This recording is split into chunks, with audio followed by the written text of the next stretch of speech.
Et bonjour à tous, une nouvelle vidéo, cette fois pour corriger un exercice dont vous avez donc l'énoncé sous les yeux, exercice du document que je vous ai déjà donné normalement.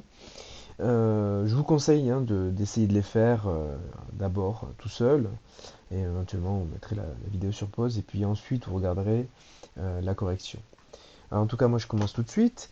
Il s'agit d'exploiter une propriété de cours qui est la suivante. Alors, c'est une propriété en deux points. Je vais l'écrire en rouge.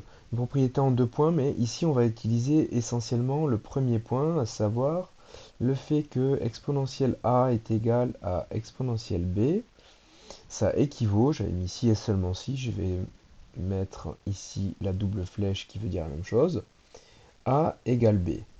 Alors, avant de commencer à essayer d'appliquer cette propriété-là, essayons de comprendre un petit peu qu'est-ce que ça signifie d'un point de vue pratique pour nous. Et bien, ça signifie que si j'ai une égalité avec deux exponentielles, exponentielle A égale exponentielle B, eh bien, je peux automatiquement en déduire que A est égal à B. C'est-à-dire que les exposants sont égaux aussi. Alors je pourrais aussi l'utiliser dans l'autre sens, mais dans l'autre sens ce serait évident et j'aurais pas besoin du coup d'une propriété pour utiliser ça. C'est dans ce sens-là donc que c'est intéressant et c'est dans ce sens-là qu'on va l'utiliser dans cet exercice. Alors avec le petit 1, dans cet exercice, on va déjà commencer avec une petite difficulté, c'est que, contrairement au petit 2 par exemple, l'égalité ne fait pas intervenir deux exponentielles. L'égalité ne fait intervenir qu'un seul exponentiel à gauche, sur le membre de gauche, mais à droite on a un. Bon, mais pour débloquer la situation, on va se souvenir de quelque chose qui est arrivé très tôt dans le cours, pour cause, c'est une des choses qui permet de définir la fonction exponentielle, à savoir le fait que exponentielle 0 est égal à 1. Ce qui me permet de remplacer le 1 ici par, eh bien, exponentielle 0. Et l'avantage, c'est qu'une fois que j'ai fait ça, ben, je me retrouve bien avec une expression de la forme exponentielle a égale exponentielle b.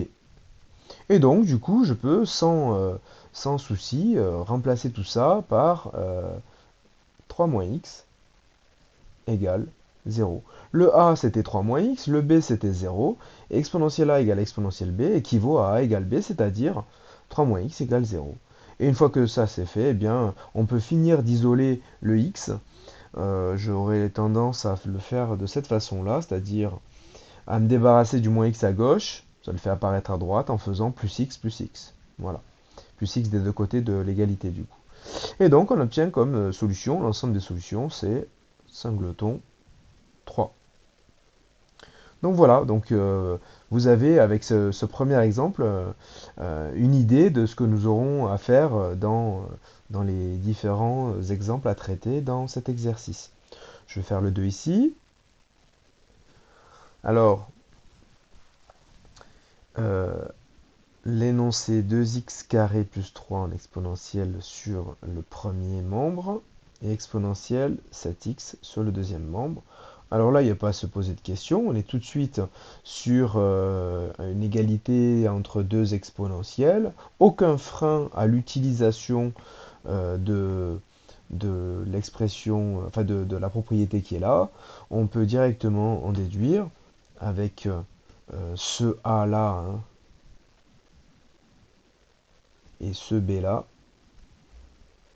puisque exponentielle a est égal à exponentielle b, et eh bien nécessairement le a est égal au b. À ce stade-là, je vais chercher à réduire, à rapprocher, à, à mettre ensemble tous les x. Donc pour ça, je m'en suis débarrassé à droite. Je me suis débarrassé du 7x du membre de droite en le soustrayant à gauche et à droite sur les deux membres.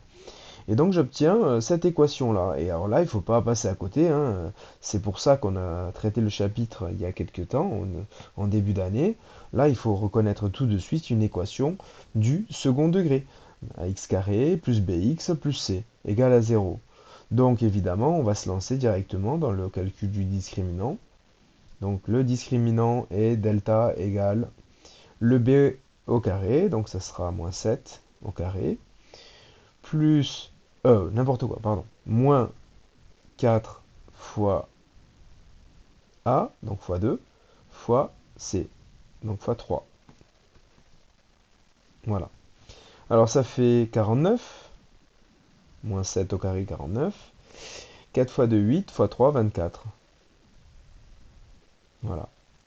Et ça fait 25. Donc il y a deux racines à ce trinôme, deux racines réelles. Donc x1 qui est égal à moins b, donc moins 7, donc ça va faire 7. Moins racine de delta, c'est-à-dire racine de 25. Peut-être que je vais mettre le moins b1, moins 7. Sur 2 fois le a, c'est-à-dire 2 fois 2.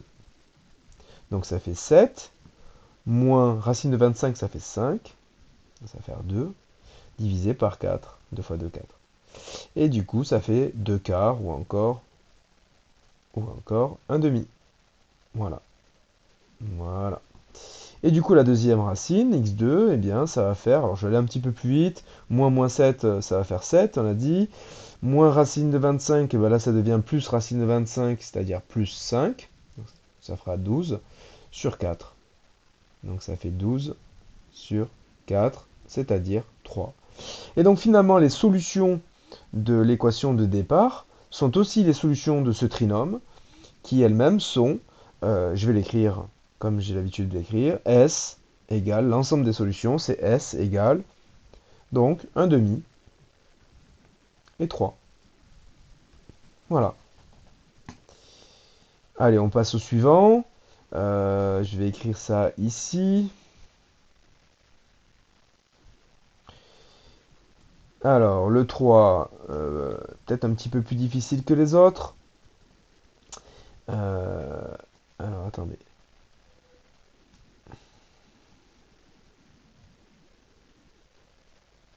Je copie.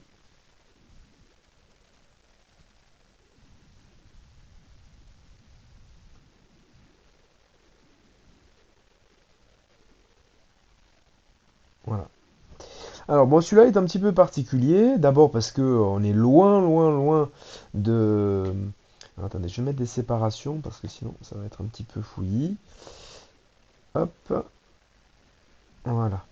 On est loin donc du standard comme on avait ici avec la ressemblance directe avec ce que l'on attend lorsqu'on veut utiliser cette propriété exponentielle a égale exponentielle b équivaut à a égale b.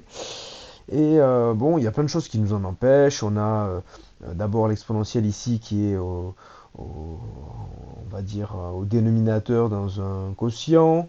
Là, l'exponentielle n'est pas seule, il y a ce 2 qui nous gêne. Bref, il y a plein de choses qui font que on est un petit peu gêné. Alors là, l'idée, ça va être quand même hein, d'essayer de se ramener à ce qu'on a envie. Alors pour ça, euh, on va d'abord passer à l'inverse des deux côtés. Puisque ici on a déjà un inverse, hein, je rappelle que 1 sur un nombre, c'est l'inverse d'un nombre. Donc l'inverse de cette partie-là, passage à l'inverse, et je vais passer à l'inverse sur cette partie-là aussi, dans les deux cas. Passage, je vais essayer d'écrire correctement, à l'inverse. Alors le truc c'est que, bon ici j'ai déjà l'inverse d'un nombre, j'ai l'inverse d'exponentielle x plus 2. Donc lorsque je passe à nouveau à l'inverse, eh bien je reviens sur le nombre de départ, c'est-à-dire sur exponentielle x plus 2. Bon, égal. Alors on peut s'inquiéter parce que on cherchait à, entre guillemets, à faire remonter l'exponentielle pour avoir exponentielle A égale exponentielle B, et on peut s'inquiéter de la présence du plus 2 ici. Donc bon, on va voir si on peut se débarrasser de ce problème-là ensuite. Et puis ici, ça va donner 1 sur 2 exponentielle moins x. Passage à l'inverse, c'est juste mettre 1 sur. D'accord? Là, je ne l'ai pas fait parce que c'était déjà un inverse. Donc, passer à l'inverse sur un inverse, bah, ça fait revenir au nombre de départ. Donc, j'avais l'inverse d'exponentielle x plus 2. Passer à l'inverse de l'inverse, ça va nous faire revenir exponentielle x plus 2 à droite ici, hein.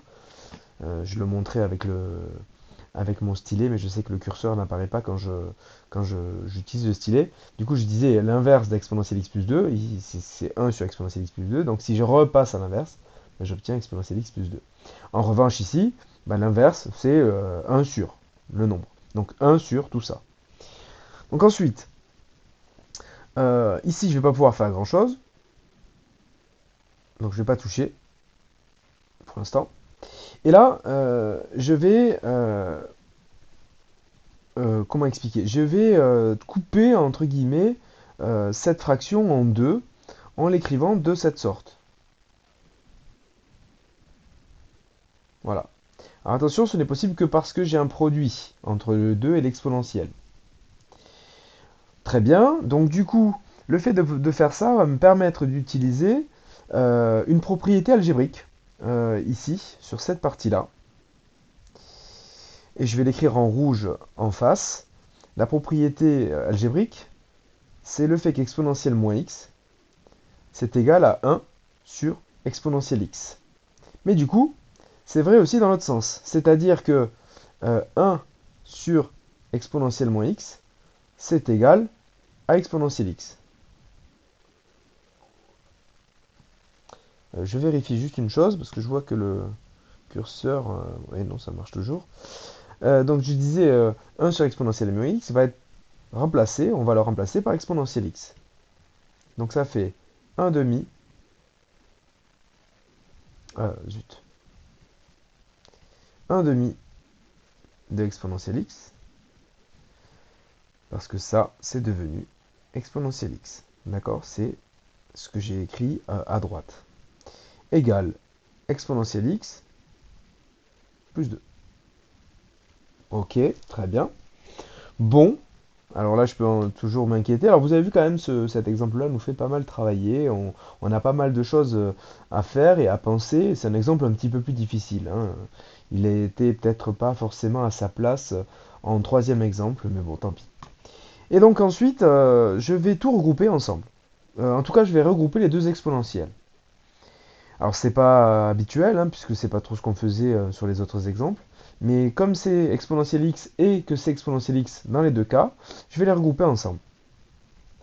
Et du coup, ça va donner 1 demi de exponentielle x moins exponentielle x égale 2.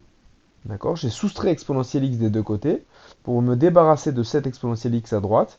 Et du coup, je vois apparaître à gauche un moins exponentielle x.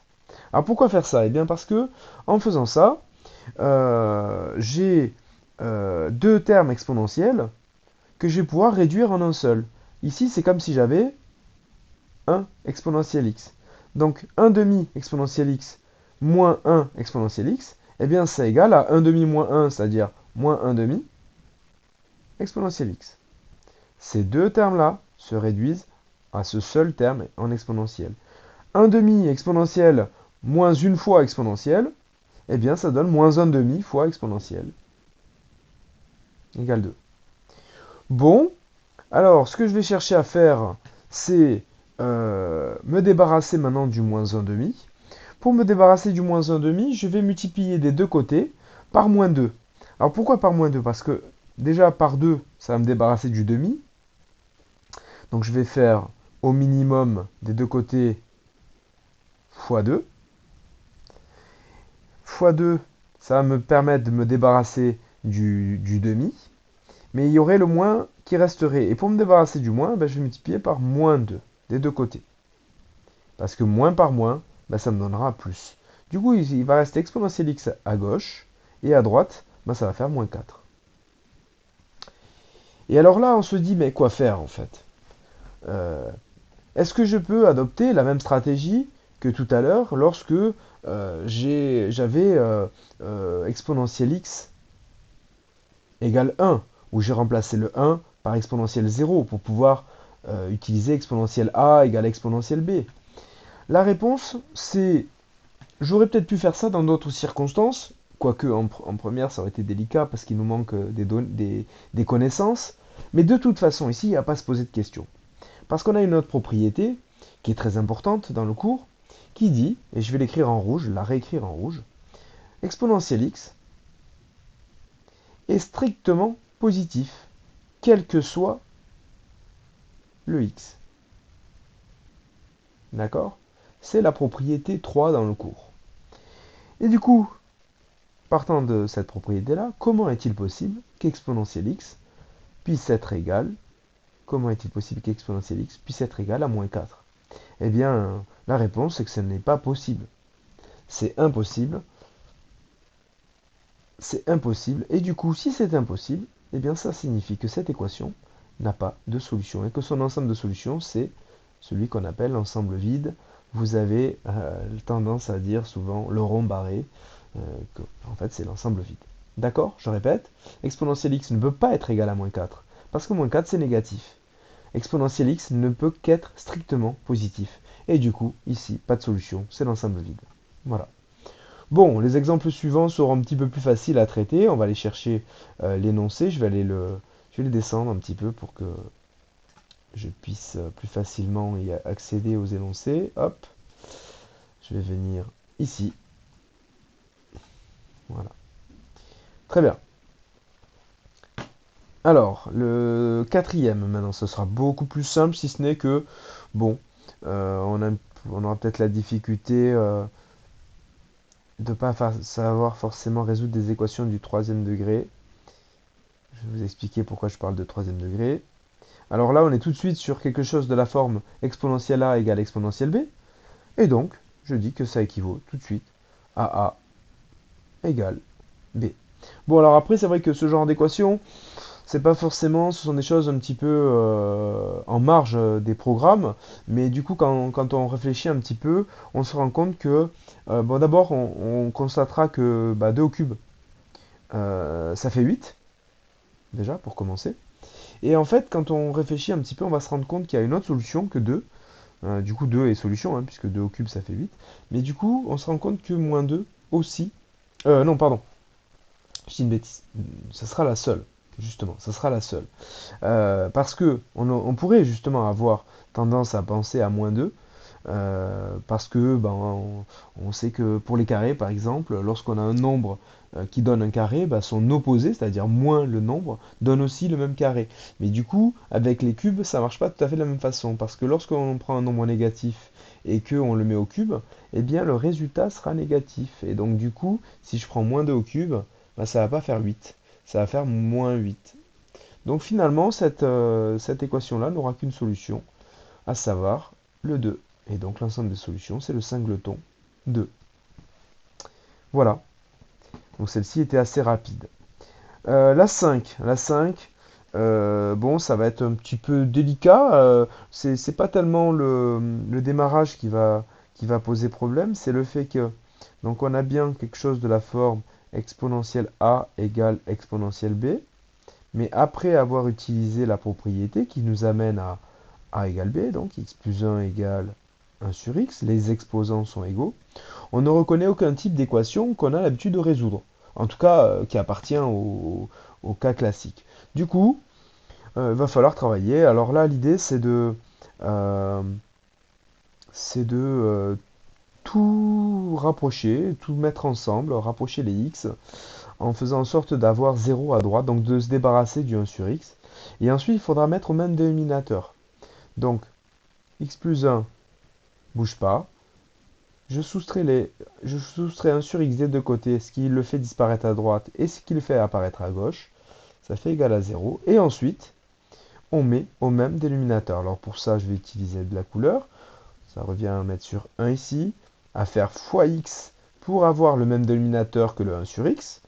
Et si je fais fois x en bas, bien, il faut que je le fasse aussi en haut. Attention, c'est surtout le numérateur qu'on va faire fois x. Donc finalement, ça donne x plus 1, moins 1, le tout sur le même dénominateur, c'est-à-dire x, égale à 0. Bon, alors je vais descendre l'énoncé pour tout à l'heure, si il veut bien, voilà, je vais mettre là pour l'instant. Et je continue ma résolution. Alors en fait, ça va m'amener très rapidement à une équation du second degré. Je vais distribuer en haut au numérateur, ça va faire x carré plus x moins 1, le tout sur x, égale à 0. En fait, quand on a une division comme ici, qui doit être égale à 0, eh bien, la seule possibilité pour que cette division soit égale à 0, c'est que son numérateur soit lui-même égal à 0. En revanche, pour des soucis de valeur interdite, hein, parce qu'on n'a pas le droit de diviser par 0, il faudra absolument que x ne soit pas nul, c'est-à-dire que x égale 0 ne peut pas faire partie des deux solutions, ou s'il y en a deux, ne peut pas être solution de l'équation du second degré qu'on a là.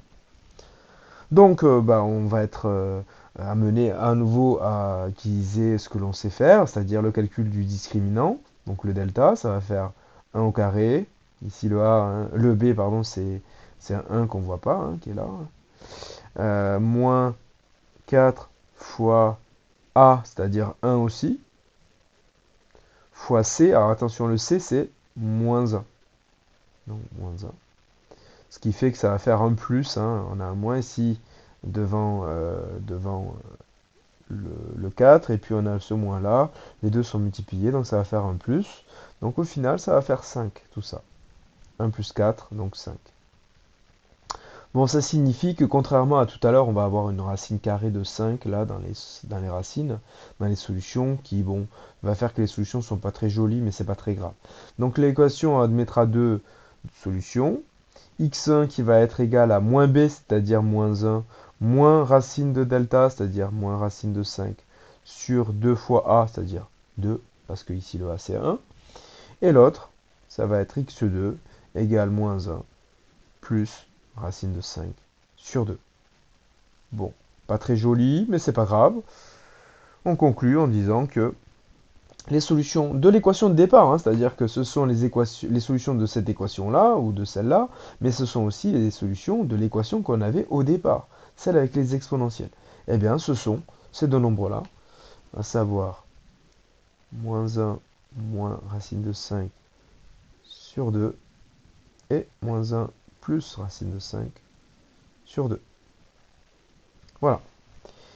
Allez, je passe à la suivante, c'est-à-dire la sixième. La sixième va m'obliger à travailler un petit peu plus. Je vais venir mettre un énoncé ici. Voilà. Alors, en fait, ce qu'il va falloir faire, c'est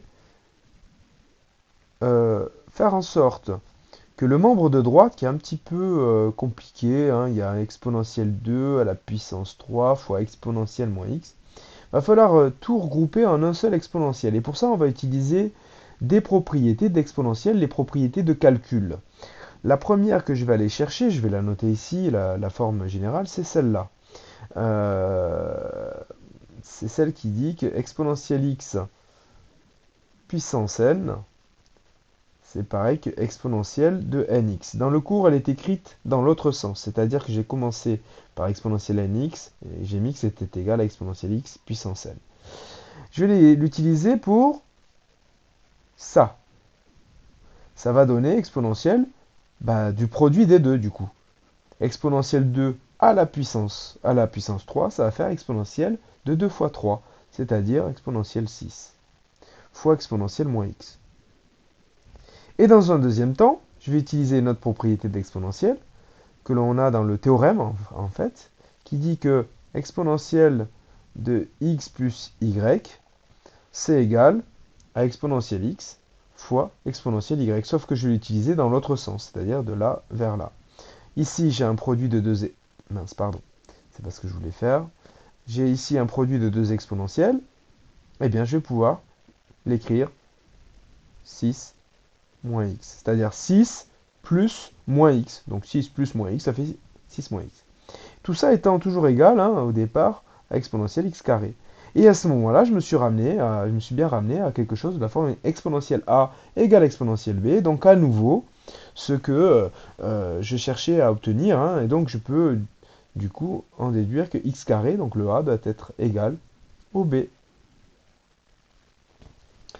Bah, la suite, vous l'aurez compris, c'est la même chose que jusqu'ici, c'est-à-dire on va se débrouiller. Alors là, on se doute qu'on va pouvoir se ramener à une équation à nouveau du second degré. Donc je vais conserver le x carré à gauche et je vais me débarrasser de tout ce qui est à droite pour avoir 0. Du coup, je vais soustraire le 6.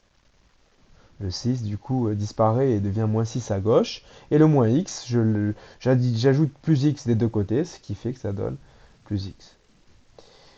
Bon, bah la suite, à nouveau, c'est le discriminant. Donc 1 au carré moins 4 fois 1 fois moins 6. Ça fait à nouveau 25, puisque 6 fois 4, 24. Le moins et le moins donnent plus, et plus 1, donc ça fait 25.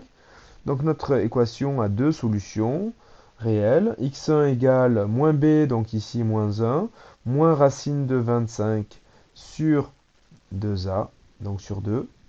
Donc ça fait moins 1, moins 5, ça va faire moins 6 sur 2, donc ça fait moins 3. Et la deuxième, qui va être égale à moins 1 plus la racine de 25, c'est-à-dire plus 5, sur 2. Donc là, ça va faire 4 sur 2, c'est-à-dire 2. Donc finalement, les solutions de cette équation, donc de l'équation de départ aussi, ce sont moins 3 et 2. Voilà. Très bien, eh bien je vais continuer. Il nous en reste deux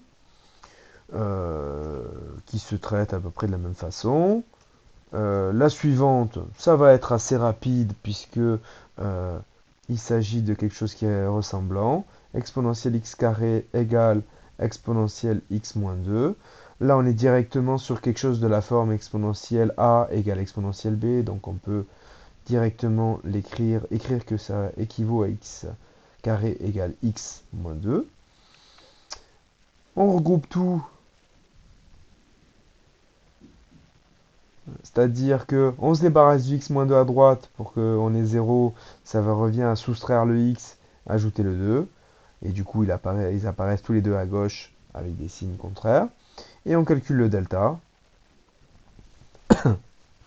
Donc ça va faire moins 1 au carré, moins 4 fois a fois c.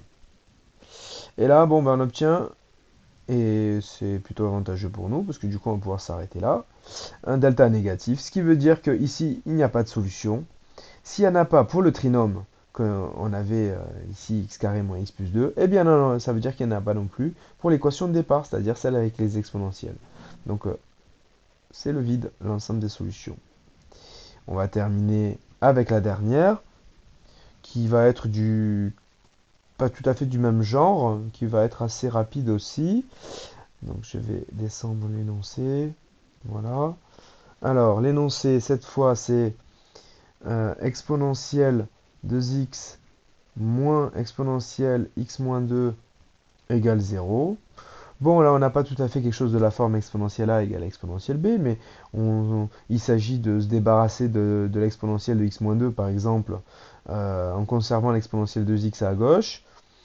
On se débarrasse de l'exponentielle x moins 2 en l'additionnant, ce qui le fait disparaître à gauche, mais ce qui le fait apparaître à droite. Donc ça fait exponentielle x moins 2. Et du coup, cette fois, on est bien sur exponentielle a égale exponentielle b. Donc du coup, ça me donne que le a est égal au b. Et donc, voilà, l'équation est du premier degré, donc il n'y a pas grand-chose à faire. Je conserve le 2x à droite, je me débarrasse du x pardon, je conserve le 2x à gauche et je me débarrasse du x à droite en le soustrayant. Donc ça donne ça. Donc ça me fait x égale moins 2. Donc cette fois, la seule solution, c'est le singleton moins 2. Voilà. Pardon pour les accolades qui sont pas très jolies. Bah, écoutez, ça clôt cet exercice qui était un petit peu long, avec des exemples plutôt faciles, des exemples un peu moins. J'espère que j'aurai été clair et que vous aurez bien compris tout. En tout cas, l'idée, hein, c'était essentiellement d'utiliser la propriété qui dit que exponentielle A est égal à exponentielle B et que c'est équivalent au fait que A égale B. Et bah écoutez, sur ce, je vous laisse. Je vous souhaite une bonne journée. Je vous dis à la prochaine vidéo pour une prochaine correction d'exercice. Et je vous souhaite donc une bonne fin de journée. Au revoir.